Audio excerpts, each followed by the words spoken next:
Hello mga bata! Kamusta kayo? Ako si Ate Maymay. Ngayon magbabahagi ako sa inyo ng isang kwento tungkol sa pagiging mabuti at pagmamahal sa ating kapwa. Handa na ba kayo? Simulan na natin ang kwento.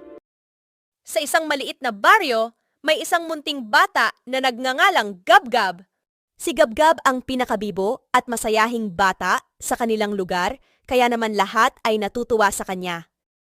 Ngunit sa kanilang baryo ay may isang bata din na palaging tinutukso at pinagkakatuwaan. Siya ay si Juju. Si Juju ay isang batang ututin. Kaya naman karamihan sa mga bata, kasama na si Gab-Gab ay hindi nakikipagkaibigan sa kanya. Sa halip na makipagkaibigan kay Juju, pinili na lamang ni Gab-Gab na lumayo at humusga. Ngunit isang araw, may nangyari na nagpabago sa lahat. Nakita ni Gab-Gab si Juju na inaapi ng ilang mga bata. Sa kanyang puso ay naramdaman niya ang sakit na nararamdaman ni Juju. At sa sandaling iyon, napagtanto ni Gab-Gab ang kahalagahan ng pagmamahal at pagtulong sa kapwa.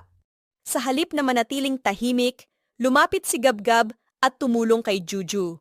Ipinakita niya na ang tunay na katapangan ay hindi sa panghuhusga, kundi sa pagtulong sa kapwa. Alam niyo ba na maraming aral sa Biblia na nagtuturo sa atin kung paano natin dapat tratuhin ang isa't isa? Isang magandang halimbawa nito ay ang kwento ng mabuting Samaritano. Narinig niyo na ba ang kwentong ito? Kung hindi pa ay ikukwento ko sa inyo sa mga susunod na video.